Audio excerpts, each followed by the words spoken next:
Hi, I'm Jennifer Fox with musiceducatorresources.com, and I'm glad you can join me for music teacher tip number 14.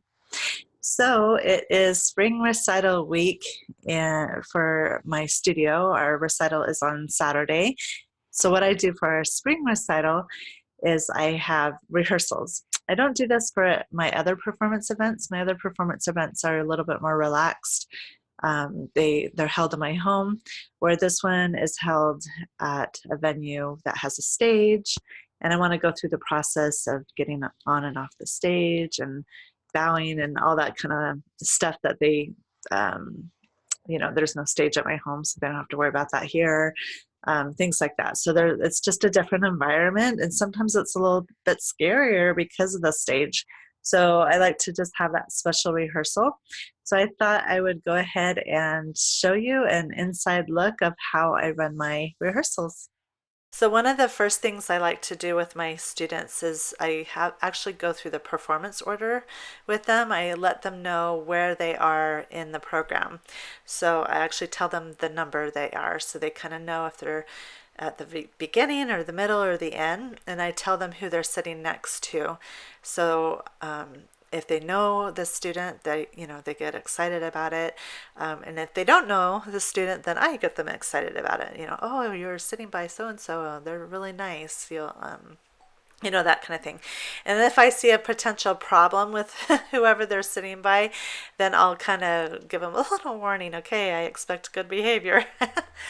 um, and then one other thing I do is I actually draw out the stage and how it works, how I want them to get on stage and off stage and so on. So I'll actually draw that out so they can see an example of what that looks like, especially for those who have never been there before.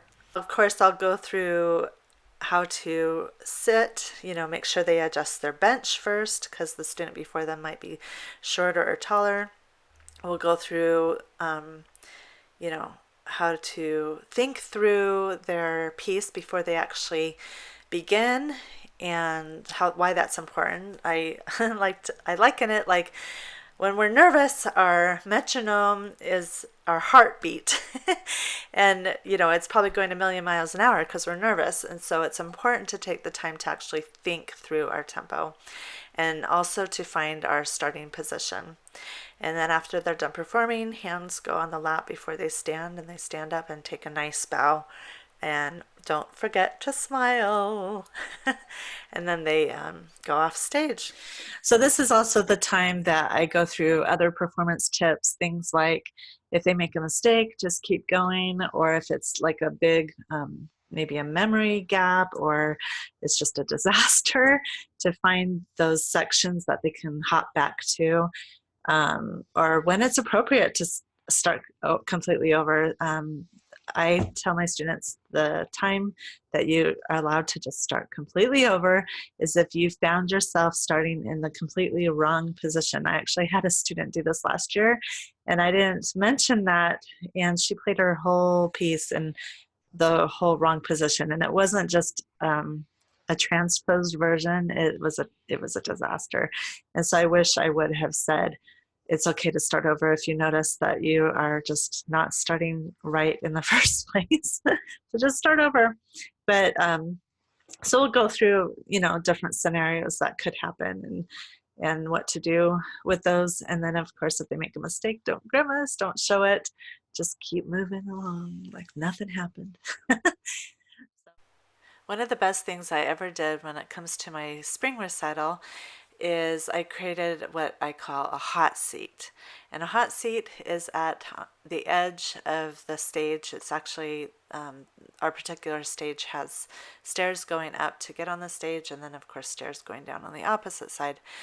And I place the hot seat on the bottom of the stairs. And while one student is performing, the other student that's after them goes to the hot seat to prepare for their performance. So they can sit there and mentally prepare, kind of run through their piece in their head. They can just relax, whatever they need to do to kind of get in that zone and be ready for the next, to be the next performer. The other advantage of doing this is it makes the whole process go very quick and smooth. So you're not waiting for a student to go up on stage. They're already at the end of the stairs, so as soon as that one student takes the bow, the other student's walking up and getting ready to go on stage and perform. And I have the other student walk down the opposite set of stairs, so they're not running into each other. And then they go around the seats and back to their seat. So after we go through the whole recital, how to get on and off, and our performances, and how to sit and bow, and all that fun stuff, and I go through those performance tips and tricks, then it's time for some fun, and we end our rehearsal with a game. So this week we are doing Kaboom. Nice. She got all of it. Yes. Kaboom. Kaboom. Now, just one last thing I wanted to mention. In the past and during recital rehearsals, I would have my students actively listen.